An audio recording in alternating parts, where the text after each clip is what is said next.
Salam dostlar, hamınızı yenə xoş gördük. Dərslərimiz davam edir. Deməli dostlar, bugün demək olar ki, müzakirə edəcəyimiz mövzu məntiqin əsas mövzularından biridir.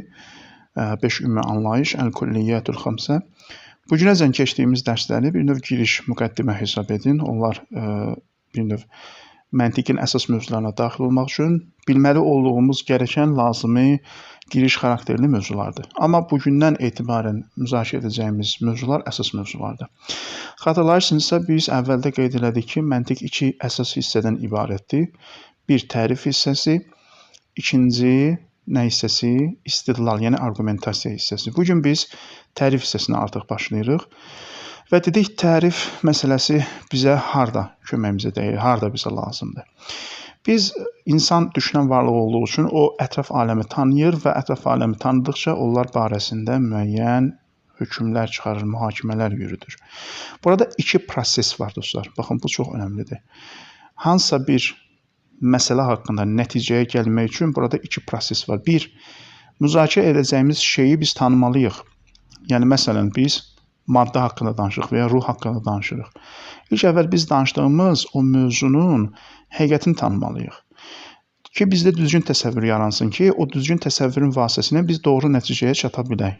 Əgər bir şey barədə bizdə düzgün təsəvvür yoxdursa, biz o şeyin həqiqətini heç vaxt kəşf edə bilmərik və o şeyin həqiqətini heç vaxt düzgün doğru tanıya bilmərik. Ona görə birinci mərhələdə barəsində danışdığımız şeyi düzgün tanımalıyıq. Ondan sonra bəli, barəsində araşdırma aparıb, müəyyən təcrübələr edib və ya sırf rasional məsələdirsə təfəkkür edib bir nəticəyə gələcəyik. Deməli, tanıma prosesində biz nə edirik? Dostlar, tanıma prosesində biz birinci ona düzgün tərif verməliyik. Çünki düzgün tərif vermədən o şeyi tanıya bilmərik. Çünki tərif bizə həmin şeyin mahiyyətini göstərir. Tərif nədir? Tərif bir şeyin mahiyyətini üzə çıxarmaqdır. Və biz tərifin sayəsində o şeyin mahiyyəti ilə, həqiqəti ilə tanış oluruq. Və düzgün tərif vermək üçün də biz müəyyən şərtləri yerinə yetirməliyik ki, həmin şərtlər bu 5 anlayışlardır. O 5 anlayışları tanımadan, o 5 anlayışlar haqqında düzgün məlumat əldə etmədən biz heç vaxt düzgün tərif verə bilmərik. Bu 5 anlayış nədir? Cinsdir, növdür, fəsildir, əl-xassatu, əl-aradul am. Bunlar ərəbcəsidir, indi azərbaycancasında deyəcəm, tərcümə bizdə necə tərcümə olunur və ya oluna bilər və s. Birinci, bu anlayışlar hardan doğur? Bunu da çox qısa izah edeyim. Deməli, biz tanıma prosesində əşyalar haqqında müəyyən suallar veririk. Ki, o nədir? Məsələn, gəlin sadə bir misal çəkim. Məsələn, bir insan görürük. O insan haqqında biz bəzən belə sual veririk. O kimdir? Aydındır. O kimdir deyərkən bizə onun sırf şəxsi məlumatları lazımdır. Yəni, adı nədir, soyadı nədir, harada yaşayır və s. Bəzən isə biz bir şeyi görürük, onun şəxsi məlumatları yox, onun ümumiyyətlə növü bizə məşğuldur ki, bu nə olan şeydir, bu nədir, bunun növü nədir, cinsi nədir, həqiqəti nədir, bəzən o bizə məşğuldur. Baxın, birinci sualla ikinci sual fərqli-fərqli suallardır, ona görə cavablar da fərqlidir. Birinci sualda o şeyin bizə növü, cinsi məlumdur, yəni barəsində danışdığımız şey insandır. Əgər mən gördüyüm insan haqqında deyəndə ki, bu kimdir, o qayıdıb desə insan, bu cavab əbəs cavabdır. Niyə? Zaten mən onun insan olduğunu bilirəm. Amma onun şəxsi məlumatları mənə məşğuldur. Ona görə suala uyğun cavab verilməlidir. Bəzən isə mən gördüyüm şeyin ümumiyyətlə növünü, cinsini bilmirəm. Nə olduğunu soruşuram, onda da artıq nə olmalıdır? Ona uyğun cavab verilməlidir. Və bu 5 anlayış, baxın, bu sualların fərqliliyindən qaynaqlanır. Bəzən mən bir şeyin cinsi, növü haqqında sual verirəm, bəzən mən bir şeyin sırf ona məxsus olan şəxsi məlumatlar haqqında sual verirəm, bəzən onun zatı xüsusiyyəti haqqında sual verirəm, bəzən onun zatına aid yox, əlavə xüsusiyyətləri haqqında sual verirəm və s. Gəlin birinci ümumi anlayışdan başlayaq. Deməli, müəllif burada tərifi belə verir. Ərəbcəsini oxuyum. Huvəl kulliyyu. Birincisi, cinsdən başlayırıq. Çünki birinci anlayış, burada müəllif cinsi qeyd edir. Cins ümumi bir anlayışdır. Hansı ki, yəsduqu alə əfrad, onun xarici aləmdə predmetləri var. Bu predmetlər müxtəlifətil həqaiq, fərqli həqiqətlərə malikdir. Burada sual yarana bilər ki, axı bunlar fərqli həqiqətlərə malikdirsə, bunlar necə vahid ünvanda cəm ola bilirlər? Bu çaşdırıcı ola bilər, amma cavab budur ki, burada fərqlilik, fərqlər arasında fərqlilik tamam fərqli yöndəndir. onları vahid bir ünvanda birləşdirən şey isə tamam fərqli bir şeydir. Baxın, insanı götürək.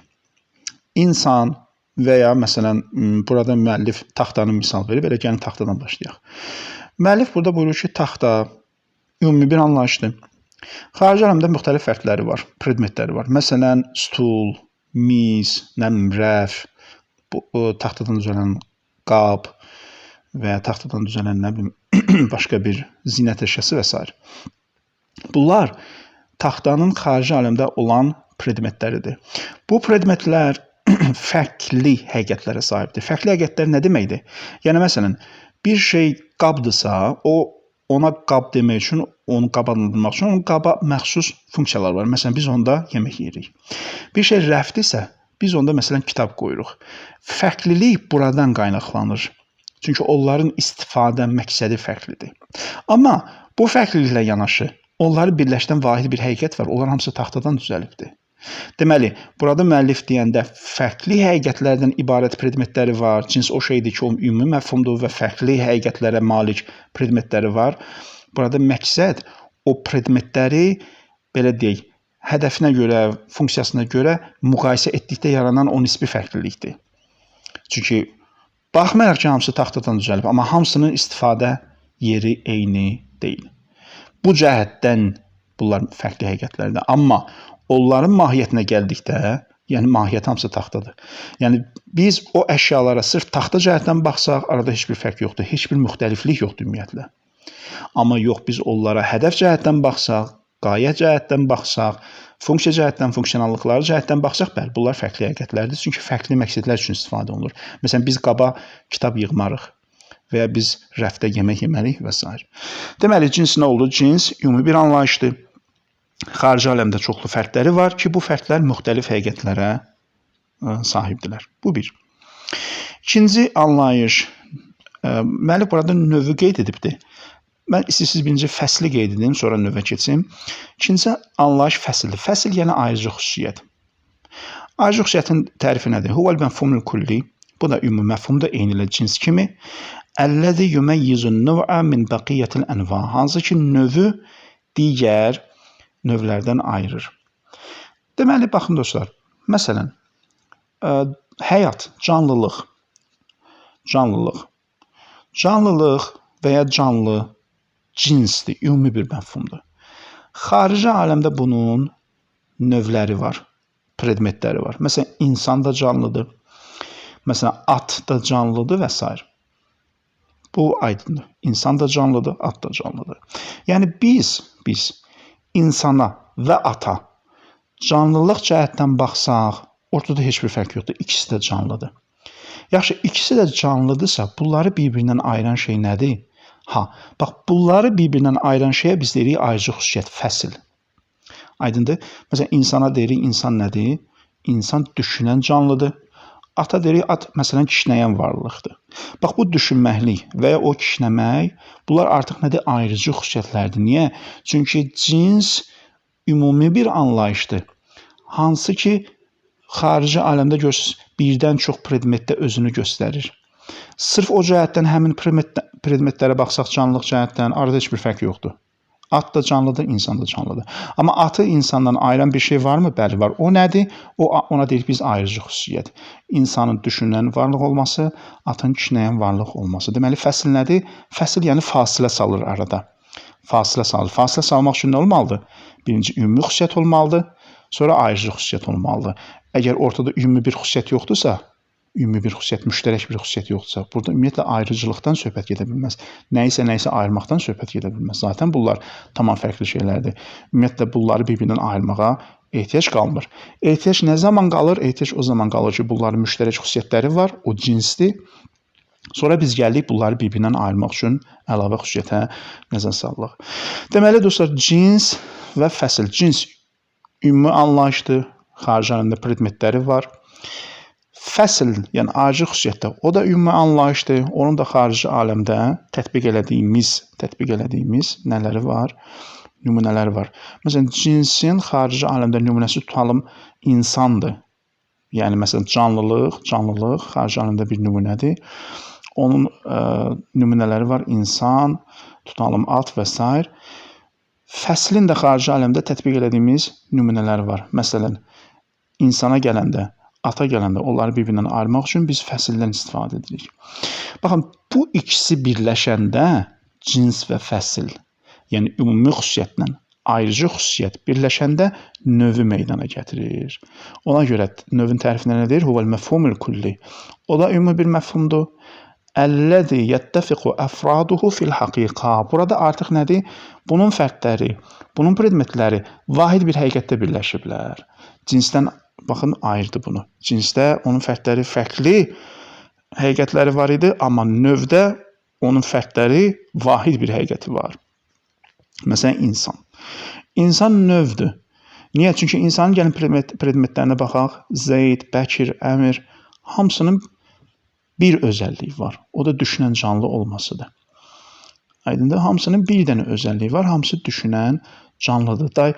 Cins kimi deyil. Cinsdə canlı nümunələrinə baxdıq və ya taxta nümunələrinə baxdıq. Biri qabdır, biri rəfdir, biri mizdir, biri zinət əşyasıdır. Görürsünüz, fərqli-fərqli funksiyalara sahib olan nümunələrdir. Amma insana baxanda görürük ki, Zeyddir, Bəkirdir, Əmrdir, hamısının mahiyyəti eynidir. Hamısı da düşünən canlıdır. Məsələn, qabla rəfin mahiyyəti fərqlidir. Hansı ki, cinsin predmetidir. Amma Zeydlə Bəkirin mahiyyəti fərqli deyil. İkisinin də mahiyyəti eynidir. Bu artıq növün nə idi? Predmetidir. Deməli, cinslə növü necə ayıracaq? Əgər predmetlərin mahiyyətləri fərqlidirsə, deməli, bu cinsin predmetidir. Əgər predmetləri hamısı vahid mahiyyətə sahibdirsə, deməli, bu növün predmetləridir. Sonra gəldik əl-aradul am, əl-aradul xas və ya əl-xassə. Müəllif burada əl-xassə qeyd edilib. Bu nə deməkdir? Deməli, dostlar, məntiq kitablarında bu xüsusiyyətlər, hansısa bir nəsnəyə aid olan xüsusiyyətlər iki qismə ayrılır. Zati xüsusiyyətlər var. Qeyri-zati xüsusiyyətlər var. Nə deməkdir bu zati xüsusiyyət və qeyri-zati xüsusiyyət? Zati xüsusiyyət budur ki, bir şeyin mahiyyətini təşkil edən xüsusiyyət, belə ki, əgər o şeyi həmin nəsnədən alsaq, o şey məhv olar, o mahiyyət məhv olar, o predmet məhv olar, o zati xüsusiyyətdir. Məsələn, canlılıq insanın zati xüsusiyyətidir. Əgər canlılığı insandan alsaq, insan adlı bir şey həqiqət qalmaz. Amma bəzən elə xüsusiyyətlər var ki, o zati xüsusiyyət deyil. O, məsələn, o şeyin həqiqətini, mahiyyətini təşkil etmir. Məsələn, yerimək. Yerimək insanlığın zati xüsusiyyəti deyil. Niyə? Çünki insanı yerimədən də təsəvvür etmək mümkündür. İnsan yerimədən də insan ola bilir. Və ya məsələn, təhsil almaq. Təhsil almaq insanın zati xüsusiyyəti deyil. Düzdür? Məsələn, və ya məsələn, başqa nümunələr də verə bilərim.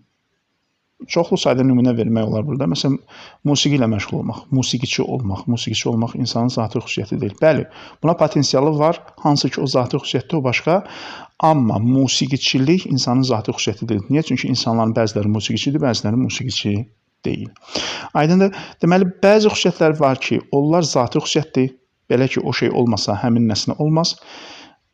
Cins, növ, fəsil ki, biz barəsində danışdıq, onlar üçü də zati xüsusiyyətdir.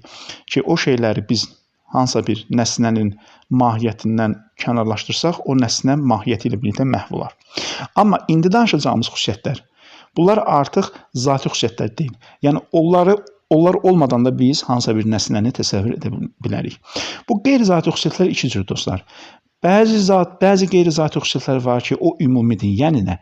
Yəni, bir nəsnənin özündə də var, başqa növlərdə də var. Məsələn, yerimək.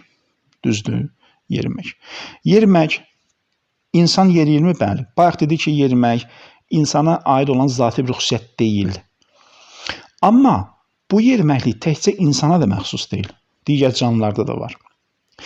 Lakin bəzi xüsusiyyətlər var ki, onlar düzdür insanın zati xüsusiyyəti deyil. Baxın, zati xüsusiyyəti deyil, amma sırf insana məxsusdur.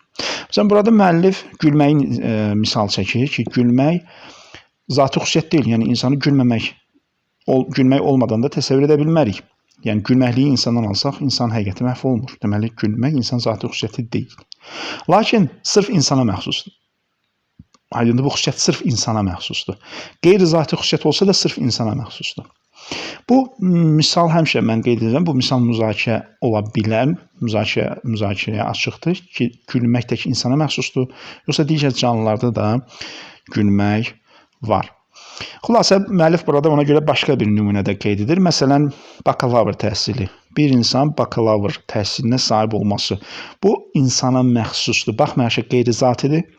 Amma sırf insana məxsusdur. Bu təhsil almaq, universitetdə təhsil almaq, təhsilli olmaq, təhsillilik bu sırf insana məxsus qeyri-zati xüsusiyyətdir. Niyə? Çünki digər heyvanlarda bu xüsusiyyət yoxdur. Aydın dostlar, baxın, bu 5 dənə xüsusiyyətdir. Deməli, yenə xülasə edeyim. Ümumiyyətlə, bu bəhsin əhəmiyyəti nədir? Dedik, bu bəhsin əhəmiyyəti bizə tərifdə lazım olacaq ki, biz növbəti dərslərdə tərifin növlərini keçəcəyik. O tərifin növləri, baxın, bu cinsə, növə, fəslə və qeyri-zati xüsusiyyətlərə görə dəyişir. Çünki biz bəzən bir şeyə zati xüsusiyyətlərlə tərif verəcəyik, bəzən qeyri-zati xüsusiyyətlərlə tərif verəcəyik. Təbii ki, hamısı eyni deyil, hamısı bizə nəsnənin mahiyyətini eyni şəkildə tanıtdırmır. Ona görə tərif bəhsində bunlar bizə lazım olacaq. Biz bir şeyi doğru şəkildə tanımaq istəyiriksə, mütləq ona tərif verməliyik və bir şey tərif vermək üçün mütləq onda olan bu xüsusiyyətləri bilməliyik. Əks təqdirdə biz heç vaxt bir şeyə tərif verə bilmərik və tərif verə bilmədiyimiz üçün də heç vaxt o şeyi tanıya bilmərik. Ümid edirəm, aydın oldu. İnşallah növbəti dərslərdə görüşənədək.